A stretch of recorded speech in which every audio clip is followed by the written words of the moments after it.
Good morning. Good Good afternoon. morning. Such a beautiful song there, Ollie. You have such a beautiful voice. Thank you, President David Chartrand. Blue. The Crazy is a good one. The other one is Blue. There's another one I love that you sing. Well, thank you.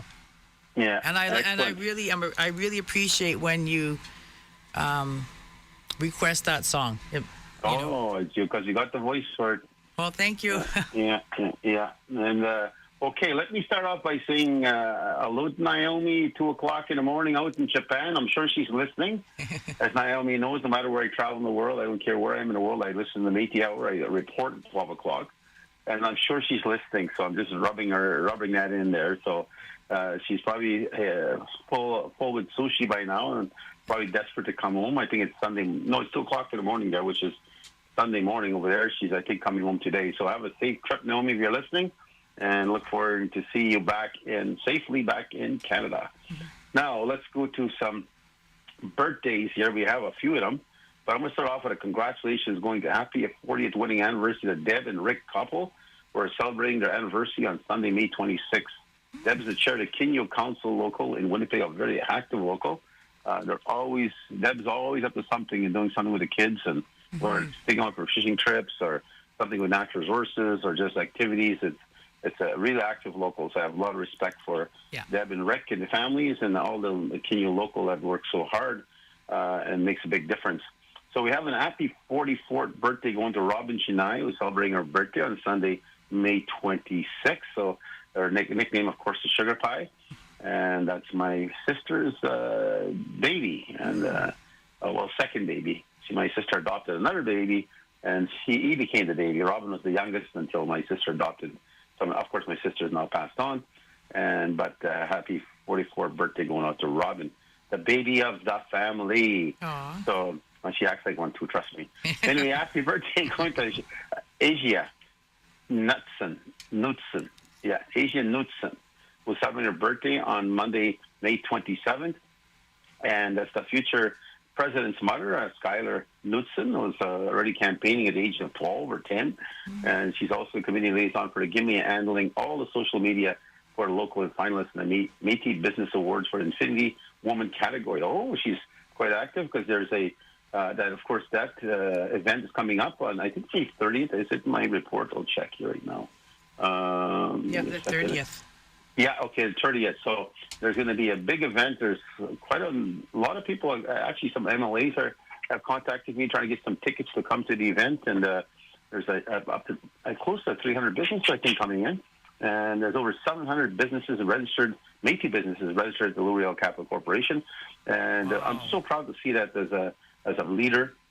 I'm so proud of our innovative and never give up attitude of our Métis businesses that try to make a difference in their lives and in their families.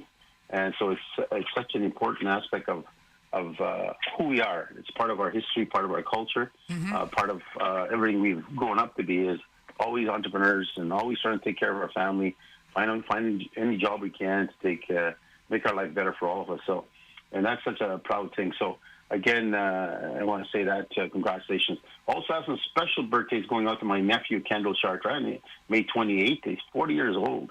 Happy birthday from his mom, Rita, my sister. And kudos to my sister, who's so strong. She's fighting cancer right now.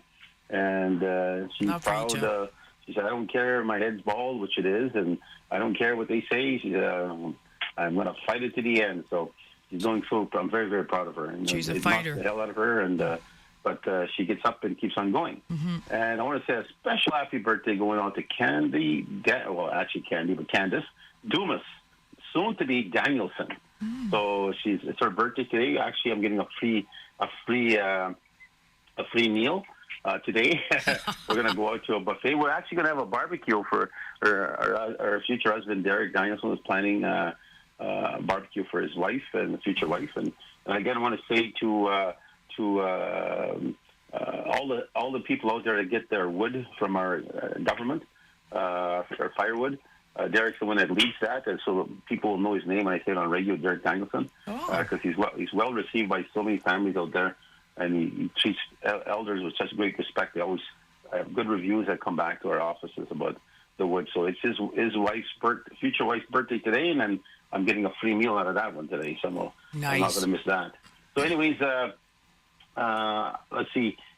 My wife keeps on handing stuff in front of me here, and when I'm trying to do my report, I also want to say hi to Archie Brockinier today. Archie, you should see that man. Man, he's in good shape, and he's, I think, 90 years old or something like that. But he's in massive shape.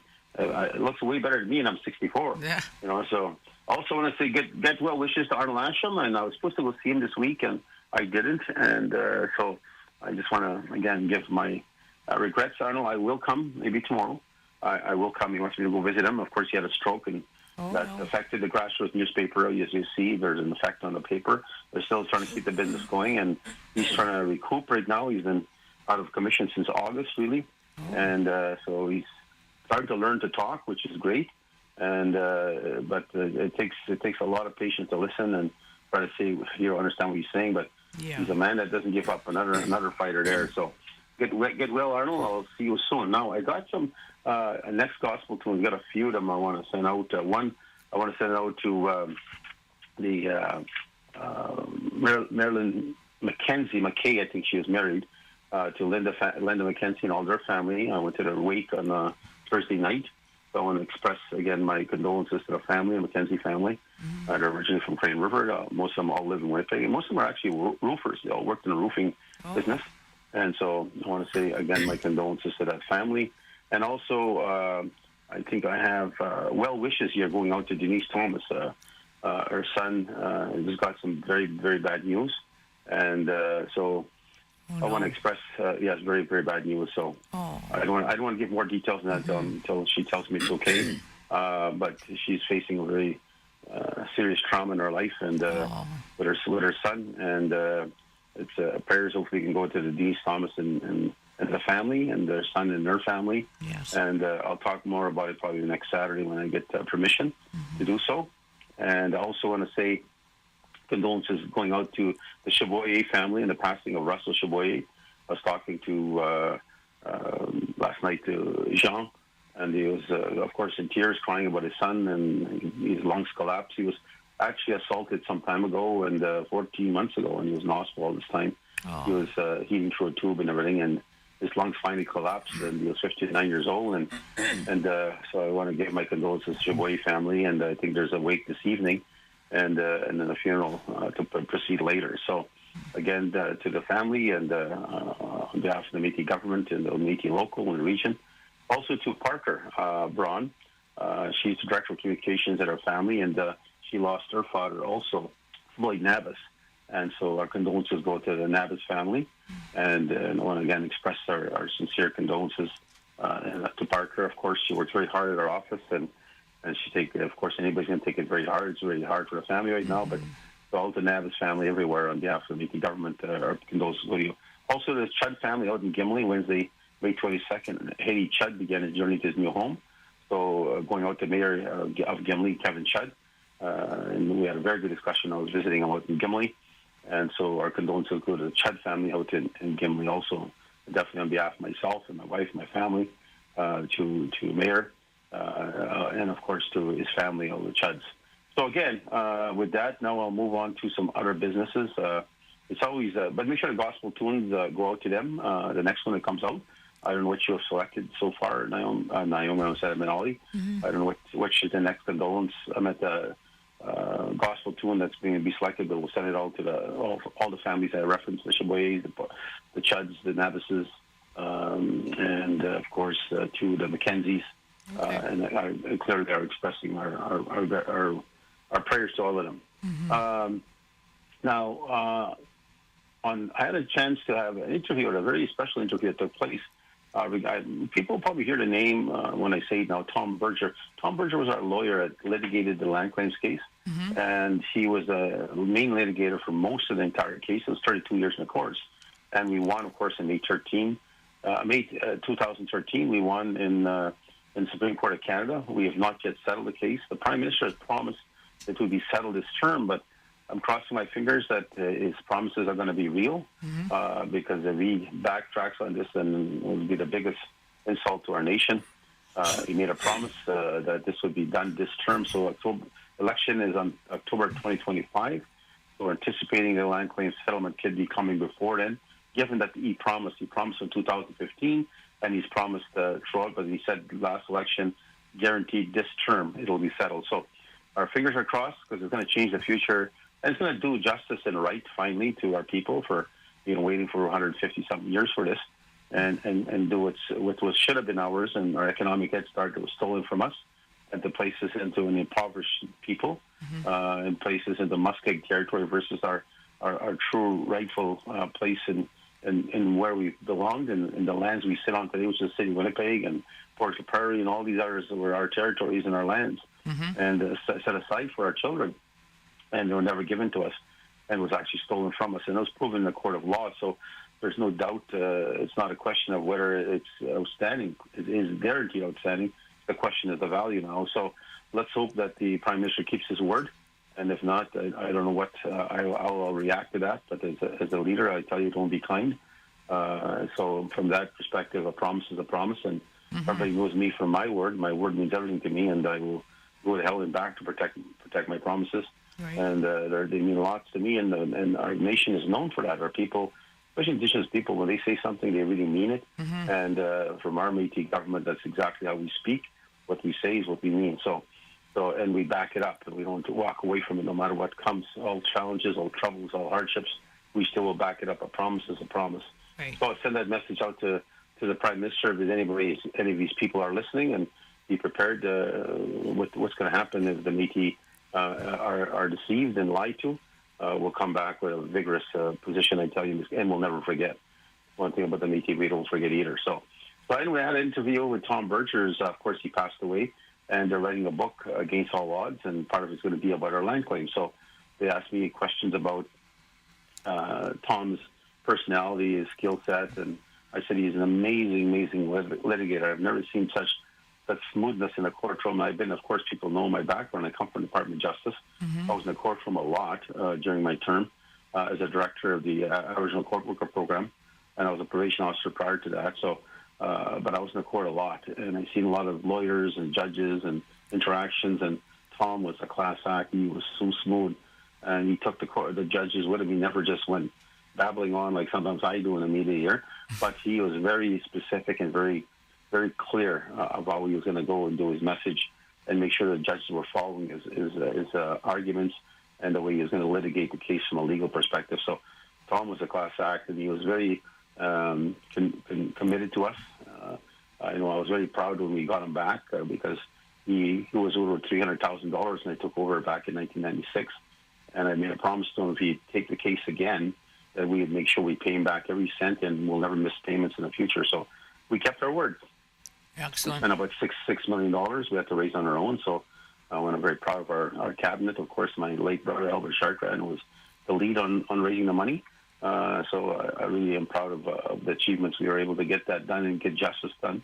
Now just the settlement will fulfill that. So when that book comes out, I'll have a chance to read that paragraph where they included me in the discussion about the case and my view of Tom Berger, the late Tom Berger.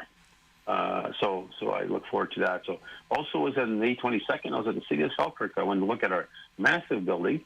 It is going to be one of the biggest buildings in Selkirk, the new apartment block and offices. Beautiful. Oh, it's stunning. Coming over the bridge, when you stand on top there, it is, people who get those rooms are going to be in awe. And we went one step further. So just for people to hear, we have actually a meeting place outside of the building, so they can go, and I think it's in the fourth floor. You can walk outside, and there'll be sort of like a major-sized balcony, a big balcony for groups to have little gatherings, or the people that live there to have little birthdays maybe, or just little coffee shops, book reading, something like that of that nature.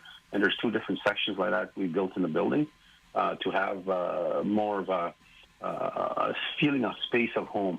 And so not only do they have, each of them have their own balcony, they're going to have this other major-sized balcony for everyone that can be used on a regular basis. It is stunning to look at the river, just to see the green trees all the way down for miles from the top. And people, I think there's about 100. There's 49 apartments, some of them 1 bedroom, some of them 2 bedrooms, and it's for 55 plus. And what's amazing is that there's 100 and something applications. already, and people are inquiring. So I'm trying to build a second apartment block on Anderson Highway. I want to start that one, and then potentially a third one.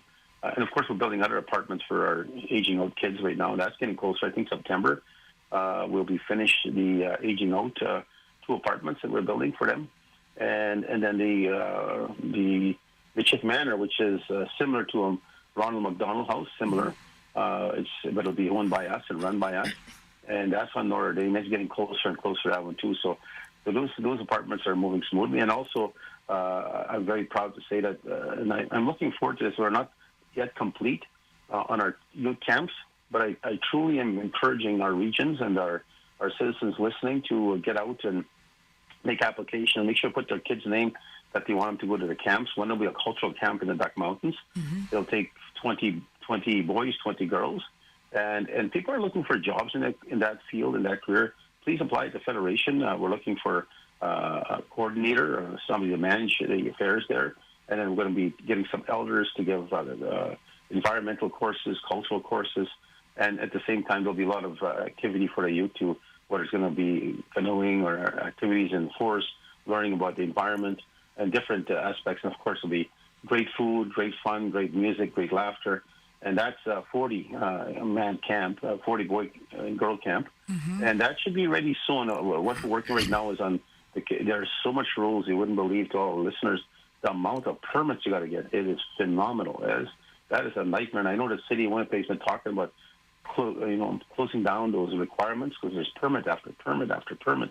And you can't move. You can't do nothing until you get that permit. So your workers are sitting there twiddling their thumbs. They can't go to work until they get a permit. So it is a challenging thing. Trust me, on trying to build buildings and infrastructure. But the second one, we're almost there. That's when, again, it's going to be a sport and youth camp, of course. That can take up to 160 at full capacity. Wow. And so, but we're going to get small. We're going to start smaller, probably 60. But it's got a swimming pool, and that's being completed right now. And it's got a variety of different things. So we're going to, of course, take a hockey camp there. We want to take baseball camp and basketball camp and on, curling camp.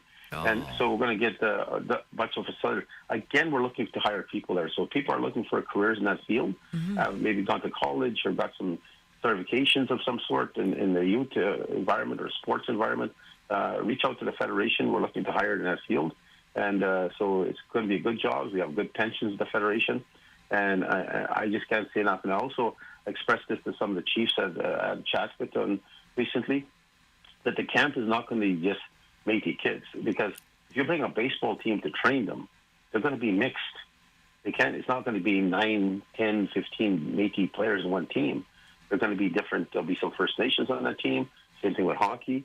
So we'll have to coexist with them. And I indicated to the chiefs that First Nations will also be welcome in our camp. It's not going to be a Métis-specific only camp. So because we're going to teach them about teamship, being a team player. And so you got to train with your team and practice with your team. So that's going to be some of the things, and we'll partner with some of the chiefs if they want to partner with us. And if not, we'll partner with the hockey team. So, but again, it's in the baseball teams and the basketball teams and on and on and on. So. And then, of course, there'll be girls' sports and girl hockey, something I'm really interested in trying to promote stronger because I see that happening right now across Canada and the United States. And right now, I think Minnesota's got a chance to knock out Boston, the women's for the championship. So we'll see what happens there. And we have some damn good players. Like you look at Amy McPherson's daughter. You look at a few others. You look at the from... what's her name now? I'll try to get her name now. It's Vice Commandant over there now, Mallard, and a few other places where there's great hockey, Bridget and all them come from. Okay. And so we have some very good hockey players out there, and I'm looking forward to seeing if we could promote more girls into hockey and also into baseball and other sports which they're really active in. So that camp is going to have a big role to play in that, so I'm looking forward to how that rolls out. Also on Saturday, I don't know, when is it, June 1st? June 1st? Is that a week from now? Hang on. June 1st, I'll be attending the Pride Festival because I'm heading to Cranberry after that on the 1st. I'm heading to Cranberry to go. Yeah, next Saturday. I'm going, next Saturday I'll be at the Pride Festival to show my support and looking forward to attending that. I was also invited to go to the parade, but I'll be gone to Cranberry by then.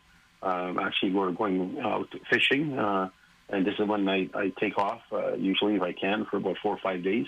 And there's a few of us that go, and we bring back lots of fish, as much as we can get. We don't overkill, of course, but we bring back for our elders. Then we get a lot of calls after I return, and we drop off fish sometimes on the way back to different elders on the way home. So, but this is something that elders look forward to. They look forward to my annual fishing departure because they know I'm going to try to bring lots of fish back for them. So again, it's a great feast for our elders and a great opportunity to have some fish at home with their loved ones. So again, Derek Danielson will be leading that on my behalf in Cranberry. He knows that those lakes like the back of their hands. And also want to express again the kind letters we're getting and kind words we're getting from the people of Cranberry, especially our Métis citizens and if not married into our families, saying how quick the MMF was there to react, how they reacted right away. We don't wait for 72 hours. I know the province, I'm not trying to shoot them down. Their policies, they don't help you until after 72 hours. So what do you do in 72 hours? You've got nowhere to stay. So we had hotels arranged for our people right away in the Paw as much as we can. And some, we had to move them out of town. We have a camp by Mafeking. We had some in our camp there, and they really liked it. We have several camps. We have 3 camps in the province, and I sent a message out to First Nations that whoever want to use our camps, they're available. They have full kitchen, full everything, full internet, TV, you name it, and washer, dryer, showers, everything. It's like a full facilities. We have 3 of them in the province. So, but again, we had some of our citizens of Cranberry move into those places in the interim, and but the kind words we got after were remarkable. And we didn't end there. Right after it was Judy, Mayor, of course, the Vice President, and her team got together, and they also ensured that people got food to go back. Because what happened is, you all know, the power was out, so all the stuff in your fridge is wasted. Right. And probably, smelling and the rest of it.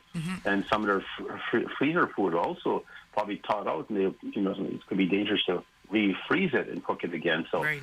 So I know our region for the MMF government was quick to react, and Judy and her team were arranging to have them go home with food so they can help clean their fridge. We want to actually clean their fridges and freezers while they were away, but we had a problem with the EMO, which is the Emergency Management Organization of the government. They wouldn't let us come in.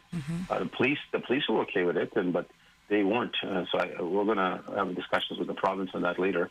Our government has rights, and we're going to definitely look at, we take care of our people and our families, and if they have a policy that hinders that, then we better look at their policy, change it. Right. So I'll raise that with the Premier when I meet with him. So anyways, so again, kudos to everybody back and all the firefighters and all the teams that were working so hard to save the town, save the houses, save the families.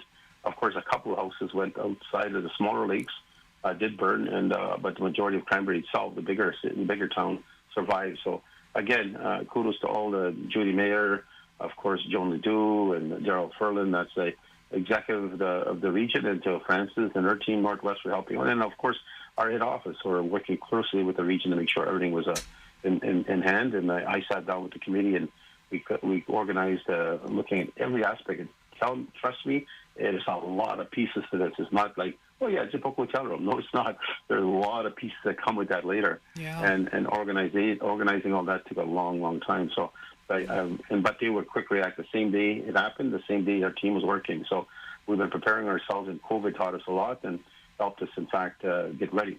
So I was also, Wednesday, I was at City Hall. Well, that's what I was talking about. I was signing an agreement, which is important. I want to talk about this for a short while. How long I got here, 2 minutes.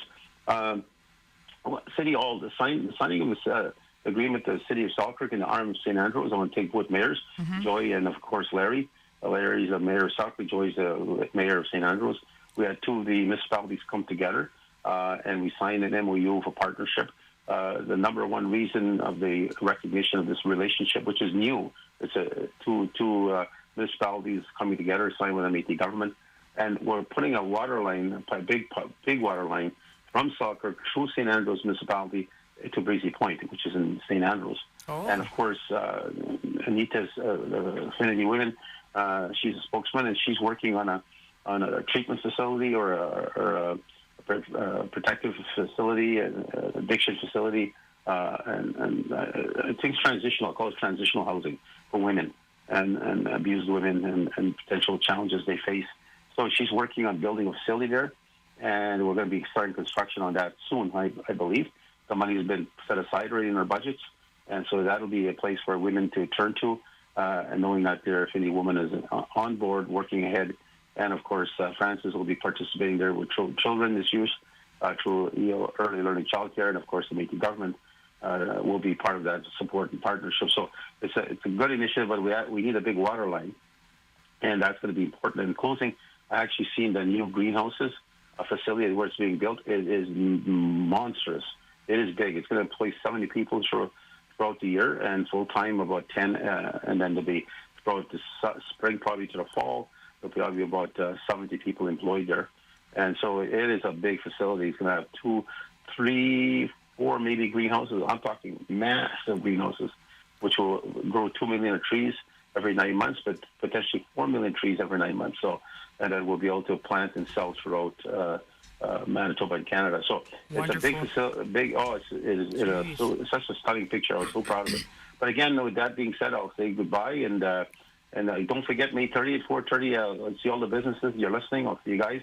I said only 15 tickets remain. I'm actually I'm gonna have to keep a couple of those because I got some MLAs. I said calling me they want to come to this great event, first time event of the Métis Economic. They have a name for it, and I don't see it here. So they named this new. It's a traditional economy, it's a youth entrepreneurship, sustainable economy, IWS Spokesman Award, and the President Lifetime Achievement Award. So it's based on, again, a variety of different skill sets and businesses that are in operation. So with that being said, I'll close off again, say happy birthday, Candace. I'll see you for dinner this evening. And again, thank you all the elders for your guidance. And of course, our youth, be proud, be strong. Let's stand up and protect our nation, our culture from identity and all those that are about to affect us and steal our event. So my wife's trying to say, I forgot, Debbie Copples. Husband's name is Larry, not Rick. So somebody wrote that. Sorry, I don't want to break up a family over there. Somebody wrote Rick Coppel. It's supposed to be Larry Coppel. Yeah. Well, thank you so much for everything that you do, David. Thank you. It's just like I just listen to all of your updates every week. It's so important to hear of all the progress that's being made, and it's truly amazing. Like there's buildings, there's camps, there's so much going on, there's so much help. When you're speaking, I just want to listen to you. I don't interrupt you because every word that you say is so important, and I just want I want to say thank you. Let's not forget, you want some damn good cosmetics, advanced cosmetics, go to Ollie's business located on 205 Eaton Place in Selkirk. Let's not forget that. Well, thank you. Okay, we'll talk to you. Okay. Bye-bye. Bye-bye. Bye.